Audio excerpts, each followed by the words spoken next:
سب نمازیوں سے برابر کا سلوک رکھنا ہے، جو بھی آپ کو ملے اسلام دو سب کے ساتھ، لیکن کسی ایک پارٹی کا ہو کر نہ رہو، کیونکہ علماء کا یہ کام ہی نہیں ہے وہ گروہ بندی کا شکار ہوں، گروہ بندی پیدا کریں، یا وہ کسی ایک سربراہ ایک قوم کے لیڈر سمجھے جائے۔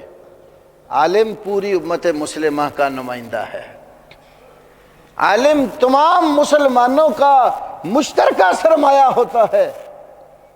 اس لیے میں کبھی کبھی کہتا ہوں رسول اللہ صلی اللہ علیہ وسلم کے صحابی عبداللہ ابن عباس رضی اللہ تعالیٰ عنہما کتنے خوش نصیب تھے جن کو رسول پاک صلی اللہ علیہ وسلم نے ایک تو دعا دی تھی نا کہ اللہ عبداللہ بن عباس کو کتاب کا اور دین کا علم اور فہم نصیب فرما۔ اس صحابی رسول کو جب ان کے حالات زندگی ہم رجال اور سیرت اور تاریخ کی کتابوں اور سوانے میں پڑھتے ہیں، پوری امت مسلمہ کے لوگ کیا کہتے ہیں؟ ایک لقب ان کا ہے ترجمان القرآن، دوسرا لقب ان کا حبر الامہ، ترجمان القرآن، یہ اللہ کے کلام کے ترجمان اور مفسر ہیں۔ حبر الامہ، یہ امت مسلمہ کے عالم ہیں، یہ نہیں لقب ملا کہ یہ ایک گروہ یا پارٹی کے عالم ہیں۔ حبر الامہ پوری امت مسلمہ کے عالم ہیں۔ تو علماء کا کردار پوری امت مسلمہ کا عالم اور سربراہ یا ان کا لیڈر اور قائد ہونے کا کردار ہونا چاہیے۔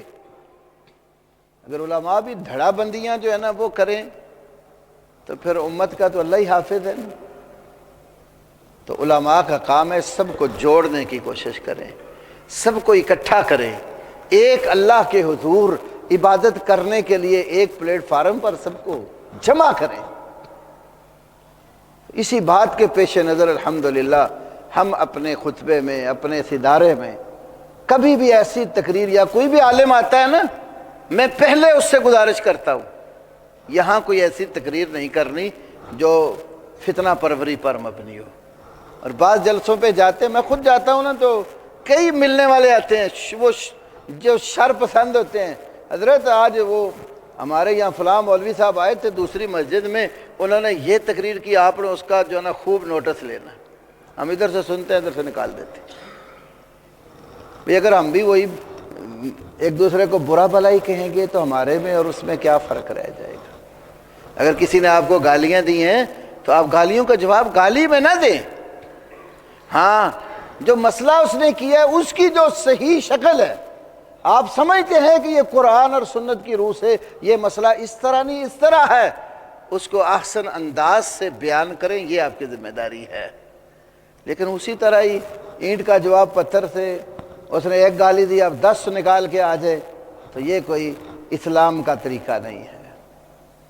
میں ایک بہت بڑے خطیب صاحب کو ملا، نام نہیں لیتا ان کا میں، نہ میری عادت ہے اس طرح، تو وہ کہتے ہیں میں ایک دفعہ شور کوٹ گیا تقریر کرنے۔ اب وہاں کے لوگ جانگلی بولی زیادہ بولتے ہیں، تو کہتے ہیں میں وہاں گیا تو وہ مجھے کہتے ہیں جوریا، نام بھی سیدھا نہیں نہ لیا، تو کہتے ہیں جوریا اندر ٹر جا مسیح سپیکر کھلا، اچھی سارے اتنے باہر کھلوتے ہیں، تو ایک بار یا دوسرے فرقے دی ایسی تیسی کر دے، بعض تقریر آگے بھی کرائیاں پھر کرا لیں گے، اسی باہر کھڑے ہیں کوئی تیرے حل نہیں آتا۔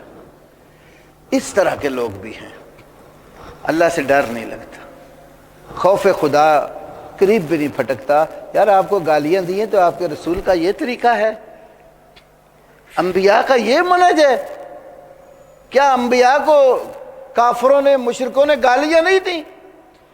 انہیں جادوگر نہیں کہا، انہیں مجنون اور دیوانہ نہیں کہا، انہیں سحر زدہ نہیں کہا، انہیں حق سے پھرا ہوا قرار نہیں دیا؟ کیا کچھ نہیں انبیاء اور رسل کے ساتھ ہوا؟ کسی نبی نے جواب میں ان کو گالی دی؟ ہمارے نبی صلی اللہ علیہ وسلم کو پتھر لگے، اتنا مارا گیا، مار مار کے لہو لہان کر دیا گیا، کیا ہمارے رسول نے گالیاں دی؟ کتنا مشہور واقعہ طائف کا، سیرت کی کتابیں بھری پڑی ہیں اس واقعہ سے۔ آپ طائف میں کوئی زمین بانٹنے تو نہیں گئے تھے، کوئی دنیا کے لیے ہاتھ پھیلانے تو نہیں گئے تھے۔ طائف میں جانے کا مقصد ان لوگوں کو دین کی دعوت دینا تھا اگر مکے والوں میں کوئی میری بات ماننے والا پیدا نہیں ہوا تو ہو سکتا ہے طائف کی بستی والے میری بات سن کر اللہ کے دین کی طرف آ جائیں۔ آپ دین کی دعوت کے لیے گئے،